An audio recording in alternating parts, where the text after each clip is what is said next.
this demonstration, I'm going to show you how to deploy Azure Container Instance. So there are two tasks that I will perform. The first task is that I'm going to create a container instance. And the container instance is going to be a welcome to ACI web application that display a static HTML page. So basically, we're not going to do much. It's just for the container to display just a static HTML page. And we're going to verify the deployment to be sure that the deployment is actually successful. To deploy a container, what I will need to do is to search for the container instance through the search box. So I'll type container. What I'm looking for is the container instances. So I've clicked on the container instances now. Then I'm going to click create. But before I do that, do you see this information? It said use Azure Container Instances to create and manage Docker containers in Azure without having to set up virtual machines or manage additional infrastructure. So I'm going to click create to create a container, and the create now will give me the form that I will need to input certain information so that I can create an instance of the container. So I need to provide the basic informations now, like the subscription is already set to pay as you go. That's the only subscription that I have that is active. Then the resource group will be RG1. The resource group will be RG1. And for the container, the name of the container now will be my container, or let me say my 1759 container. Okay, then for the region, I will leave it like this. So we're going to deploy it to East US. Availability zone, there will be no availability zone for this container. The SKU, we're going to use standard, although there is another one confidential. But the standard is the standard and the recommended one because it has an SU workload. So you can see standard container group providing a privacy level isolation, and it is recommended for situation whereby you have a lot of workload. Although this is a testing environment, so you can choose between standard and confidential. But let's just leave it as standard.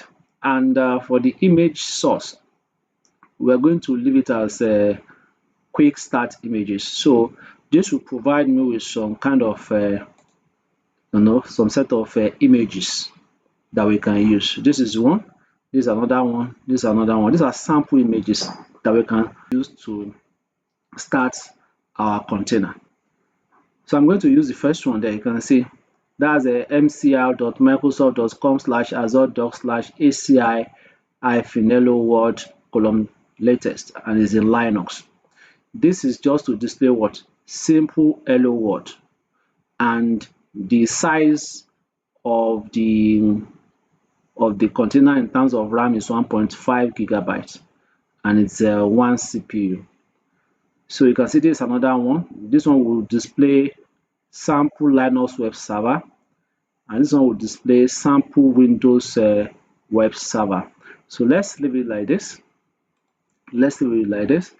And you can see the size is already showing 1.5 gigabyte, just like what is actually showing here. So next thing I will do now is to go to the networking tab, and if you observe here, you notice that we have three networking type for this container. We have public, we have private, and we have none. So public will create a public IP address for your container instance. If you set it to private, it will allow you to choose a new or existing virtual network for container instance, and none will not create either public IP or a virtual network. So for this demonstration, we're going to leave it as a public. So as a result of that, I'm going to supply a DNS name label. This DNS name label now will be attached to the public IP address that will be assigned here. So for the DNS name label, I will use container, my container DNS,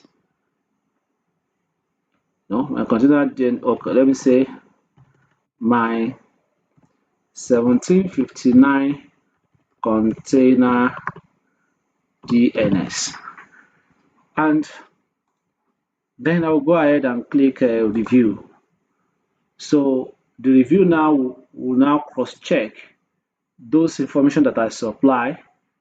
So the purpose is to be sure that the informations are in order, and once it's able to certify that the information are in order, it will tell me that the validation is successful or validation passed here.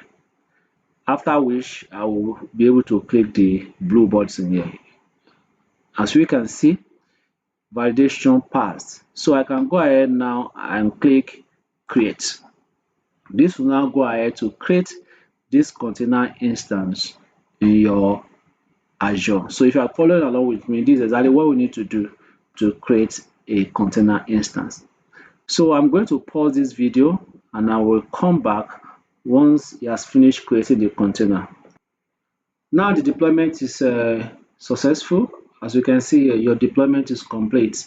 So I'll click on this button to go to the resource, and from there I will verify that the container is running.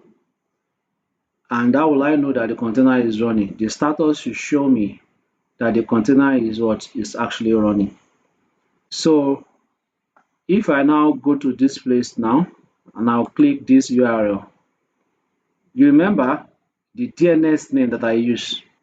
This is the public IP address generated for the container, and this is FQDN, that's frequently qualified domain name. Do you remember that I use my 1759 container DNS? So this will now form part of the FQDN, and this DNS is actually attached to this IP address. So if I copy this URL now and I go to another tab and I will paste it there.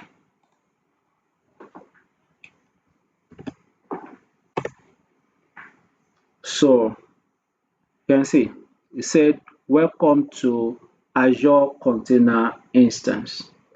So what we have done successfully is that we've been able to use our Azure Portal to successfully deploy an application to a container in Azure Container Instance. What application did we deploy? Just a sample static HTML page. Thank you for watching. If you like what you saw, consider subscribing to this channel. Please, let me know what you think in the comment section. And do not forget to leave a like and share this video.